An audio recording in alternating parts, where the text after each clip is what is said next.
პარლამენტთან მიმდინარე პროევროპულის საპროტესტო აქციების დროს დაკავებული 11 პირი კვლავ პატიმრობაში რჩება. გადაწყვეტილება მოსამართლე ნინო გალუსტაშვილმა მიიღო. ანდრო ჭიჭინაძეს, ონისე ცხადაძეს, ჯანო არჩაიას, რუსლან სივაკოვს, ლუკა ჯაბუას, გურა მირცხულავას, ვალერი თეთრაშვილს, გიორგი ტერიშვილს, ირაკლი ქერაშვილს, რევაზ კიკნაძესა და სერგეი კუხარჩუკს ჯგუფურ ძალადობაში მონაწილეობას ედავებიან. საქმე არსებითი განხილვის ეტაპზეა გადასული. დღევანდელ პროცესზე შესავალი სიტყვა წარმოთქვეს თავად პოლიტპატიმრებმაც. ისინი თავს დამნაშავედ არ მიიჩნევენ და ამბობენ, რომ ბრალდება აბსურდულია. გამკვირვებია იმ ადამიანების, ვინც კრიტიკულად არ არის განწყობილი მარტო რაღაც მთავრობის და პირობითად მინისტრების ან ვიღაცის მიმართ კი არა, პირველ რიგში საკუთარი თავის მიმართ.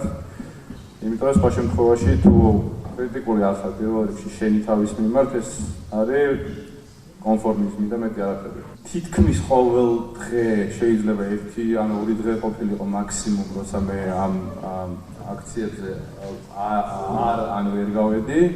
დანარჩენ დღეებში იქ ვიყავი, ძირითადად პირველი სკოლის ტერიტორიაზე, ჩემ მეგობრებთან ერთად. უამრავ ადამიანს შეუძლია დაადასტუროს ის, რომ მე ძირითადად ამ პერიოდში თითქმის სულ ერთი გამონაკლისი 29 ნოემბრის გარდა თითქმის სულ პირველი სკოლის ტერიტორიაზე ვიყავი, როგორც აღნიშნე, ჩემ მეგობრებთან ერთად. ერთადერთი დღე იყო, როცა მე ლოკაცია შევიცვალე, ეს იყო 29 ნოემბერი. მაშინ, როდესაც გავიგე, რომ ჩემი ოჯახის წევრი იდგა უშუალოდ ჭიჭინაძის ქუჩაზე პოლიციასთან ძალიან ახლოს და ავედი, რომ გამომეყვანა იქ. ასვლისთანავე ხოჭოს არ გამომყვა იქიდან, იქ დარჩა საბოლოოდ, მაგრამ ასვლისთანავე ისე მოხდა, რომ როგორც თორნიკემ თქვა, ალბათ 5 წუთში ასვლიდან გამოფრინდა შუშის ბოთლის, არაჯიშვილის 0.3-იანი 0.5-იანი ბოთლი იყო და მოხდა ფეხში. პროკურატურის ბრალდებას რა უნდა თქვა, არ ვიცი, მართლა გაუგებარია, ეს მხრივ მეორე მხრივ სასაცილოა და მესამე მხრივ არ ვიცი, დეილ კუპერი რომ მოიყვარო თვიტიქსიდან და ქვესნობიერის გამოძიება რომ დაიწყოს, მაინც ვერ იპოვის იმას, რასაც გვედავებია. ნინო წილოსანს გაუზიარებია ჩემი ძმის პოსტი, თურმე კარგი პირობები მქონია, ციხეში ტელევიზორი მქონია. სამსახად კარგია ის, რაც ადრე ხდებოდა, რომ არ ხდება ეხლაც, მაგრამ თუ იმეს გონია, რომ ჩემთვის ციხე კომფორტია, მაშინ ნინო წილოსანს უსურებ იგივე სიტუაციას 4-დან 6 წლამდე. ალბათში. თან მოტივები თქვენ უფრო მეტი გექნებათ ქალბატონო ნინო. ამ ქვეყანაში მიუხედავად იმისა, რომ მათი მმართველობის ყველაფერი კი არა, ძალიან ბევრი რამე იყო. ცუდად 2019 წლამდე ცხოვრობდით შვიდად. შემდეგ შემოიყვანეს გავრილოვი, კობახიძე, შემდეგ იყო პოზნერი, შემდეგ იყო ლავროვიშვილი, შემდეგ იყო რუსული კანონი 1 და შემდეგ იყო რუსული კანონი 2, როცა მთელი ერი ბედნიერი ვიყავით, კალათბურთით, რაგბით, ფეხბურთით, არ გვაინტერესებდა არანაირი განსხვავებები და მე პირადად საბერძნეთთან თამაშის შემდეგ უცხო ადამიანთან ერთად ვეხუტებოდით ერთმანეთს და ვტიროდით. ამ დროს შემოაგდეს ეს კანონი და კობახიძე გამოდის და ამბობს, რომ ჩვენ ყოფილვართ პროპაგანდის მსხვერპლი, ჩვენ 11 კაცი, ეს უკრაინელები ვართ მათ შორის თუ.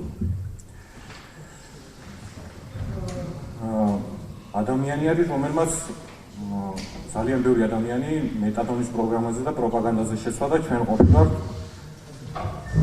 პროპაგანდის მსხვერპლი. თქვენ ეხლა მოხდეს ისე, რომ ჩვენ მოვისაჯოთ, შემდეგ ავიწა გაუშვან კობახიძე და ვიღაცამ კობახიძეზე თქვა, როგორც გახარიაზე იძახიან დღეს, რომ კობახიძეს 28 ნოემბერს არ უნდა ეკთა. ის ჩვენ უნდა ვყოფილიყო ციხეში. მე არანაირ ძალადობას არ ვაღიარებ. მე-10 კლასში ბიოლოგიის გაკვეთილზე ჯგუფური დავალება რო შევასრულე, მაგისტრად ჯგუფური არ მქონია არაფერი. საერთოდ.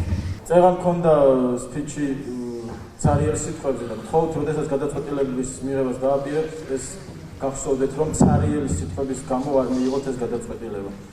თან, როდესაც რაღაცას გაბრალებენ, მტკიცებულებები ბრალდებელზეა. შეიძლება რაღაც პერიოდი კონდეს ადამიანს ძალაუფლება, იყოს ხელისუფლებაში, რაღაც გადაწყვეტილებებს იღებდეს და ეს შერჩეს. შეიძლება მთელი ცხოვრების მანძილზე შერჩეს ეს, მაგრამ არსებობს ყველაზე დიდი მსაჯული და ამას ქვია ისტორია. ისტორია ყველას თავის ადგილს მიუჩენს და ყველაფერს დაარქმევს სახელს. სრული სერიოზულობით ვამბობ, რომ თქვენ ახლა შეგიძლიათ ისტორია დაწეროთ. თქვენ შეგიძლიათ შეხვიდეთ ისტორიაში და გამორჩეული ადგილი მოიპოვოთ იქ. თუ მიიღებთ ისეთ გადაწყვეტილებას, რაც სამართლიანია და რაც ფუნქციას აღუდგენს ამ ფუნქცია დაკარგულ უწყებას. მიმავლის საფრთხე ახსენეს პროკურორმა ისევ დაუსაბუთებლად და ისევ ცარიელის სიტყვებით, ამ რანაირად უნდა მივიმალო, როცა ისეთ სულად ვერკვევი ადგილებში ლისის პაც არ ვიცოდი სად იყო, სანამ პრინპოლელის წარმომადგენლები არ ამიყვანებენ და დღესაც არ ვიცი სად არის. ამალოს საერთოდ დავაპირებ პირიქით ვაპირებ, რომ ყველას უთხრა ხმამაღლა ვინ ვარ და საერთოდ არ მაქვს რაიმე დასამართი. ახალი დანაშაულის ჩადენის საფრთხეო, ამჯერ ძველი არ ვიცი რა დანაშაული ახალი როგორ უნდა ჩავიდინო, მაგრამ დანაშაულის ჩადენის საფრთხეს რაიმე საფუძველი ხო უნდა გქონდეს. გარდა იმისა, რომ ნასამართლებელი არადროს ვარ და ამ უწყებასთან კავშირი არადროს მქონია, ერთი პატარა ავტობუსის ჯარიმაც კი არ მქონია არადროს, ის იმდენად კანონმორჩილი მოქალაქე ვარ. დღევანდელ ხტომაზე დაცვის მხარემ შესავალი სიტყვა წარმოთქვა, ამასთან გადაისინჯა დაკავებულებისთვის შეფარდებული აღკვეთის ღონისძიება პატიმრობა და ის ძალაში დარჩა. პროკურატურა დაკავებულების პატიმრობაში დატოვებას ითხოვდა. პროკურორ ვაჟა თოდუას განცხადებით, ბრალდებულების მხრიდან მიმავლისა და ახალი დანაშაულის ჩადენის საფრთხე კვლავ არსებობს. ადვოკატები ბრალდების პოზიციას არ დაეთანხმნენ, ისინი შუამდგომლობდნენ დაკავებულების აღკვეთის გარეშე დატოვებას, ალტერნატივის სახით კი სასამართლოს გირაოს გამოყენებას თავაზობდნენ. ბრალდებაში აღნიშნული ფრაზები და სიტყვები იმდენად ზოგადი ხასიათის არის, რომ ძალიანაც რომ მოვინდომოთ, მისგან შინაარს ან რაიმე სახის უკანონო მოქმედებას ვერ ამოვიკითხავთ. მინიმუმ ფორმალურადაც რომ შევხედოთ, ისაც ბრალდების მხარეს აქვს მითითებული, რომ უწყვეტად და ხანგრძლივი დროის განმავლობაში ანდრო ჭიჭინაძე რაიმე სახის მოქმედებას ახორციელებდა. აქ საუბარი არ არის უკანონო მოქმედებაზე, ესეც კი არ შესაძლებელი, იმიტომ რომ რამდენიმე წამიანი ვიდეოა. როგორ შეიძლება რამდენიმე წამიანი ვიდეოს ხანგრძლივი პერიოდი ეწოდოს. დანაშაულის შემადგენლობის არსებობისათვის აუცილებელია არსებობდეს ორგანიზატორი პიროვნება ან პიროვნებები, რომლებიც იქნებიან დანაშაულის ინიციატორები, გაცემენ შესაბამის განკარგულებებს და მითითებებს საერთო დანაშაულში მონაწილე სხვა პირებების მიმართ და ამავდროულად აკონტროლებენ ამ დანაშაულს. ანუ იმ შემთხვევაშიც, თუ ორგანიზატორი გვეყოლებოდა სახეზე, იმ შემთხვევაშიც თუ ისინი დააორგანიზებდნენ რამეს, კონტროლის მექანიზმიც კი მთლიან მოქმედებაზე არის ძალიან მნიშვნელოვანი, თუმცა არათუ მესამე ნაწილი არც ერთი ნაწილი საქმეში არ არის. აღნიშნულმა სისხლის სამართლის საქმემ როგორც ონისე ცხადაძის, ეს ვთქვათ, ცხოვრებაზე, ასევე სხვა პირთა ცხოვრებაზე დატოვა წარუშლელი კვალი, ვინაიდან ფაქტობრივად რამდენიმე თვეა ისინი იმყოფებიან პენიტენციურ დაწესებულებაში, მხოლოდ სამშობლოს სიყვარულის გამო. მათ სჭირდებათ თავისუფალი და სამართლიანი გადაწყვეტილება. ისინი ამ დარბაზში თქვენგან სასამართლოსგან ელიან სამართლიან გადაწყვეტილებას და ეძებენ სიმართლეს. მათ სჭირდებათ იმის მოსმენა, რომ ისინი არიან უდანაშაულოები, შესაბამისად სჭირდებათ სამართლიანი გადაწყვეტილება და თქვენ ვალდებული ხართ, რომ სიმართლე ამ ბიჭებს აპოვნინოთ და დავამატებ ერთადერთ რამეს, ონისე ცხადაძე არის უდანაშაულო და ადრე თუ გვიან ჩვენ დავამტკიცებთ იმას, რომ ონისე ცხადაძე არის უდანაშაულო. აუცილებელია მხარეებმა წარმოადგინონ რაიმე ახალი არსებითი გარემოება, რაც ზეგავლენას მოახდენდა გამოყენებულ აღკვეთის ღონისძიებაზე, თუმცა არც დაცვის მხარეს და არც ბრალდების მხარეს რაიმე ახალი არსებითი გარემოება არ წარმოუდგენია, რომელიც დაასაბუთებდა უფრო მსუბუქი აღკვეთის ღონისძიების გამოყენების შესაძლებლობას. მოცემულ შემთხვევაში კვლავ არსებობს ბუნებრივია მიმავლის და ახალი დანაშაულის ჩადენის საფრთხეები. დაცვის მხარეს კვლავ ისაუბრებს, რომ წარმოუდგენელი არ აქვს შესაბამისი მტკიცებულებები, თუმცა დღეს ჩვენ უკვე საქმეს ვიხილავთ არსებითად, რაც იმას ნიშნავს, რომ საქმე გადალახა წყლის სასამართლოს ხომის ეტაპი, ანუ სასამართლომ დაადგინა ალბათობის მაღალი ხარისხით, რომ არსებობს შესაბამისი ფაქტობრივი საფუძველი. არსებობს არაერთი პრეცედენტი, რომ უპირატესობა ყველა შემთხვევაში ენიჭება არასაპატიმრო აღკვეთ ღონისძიებას.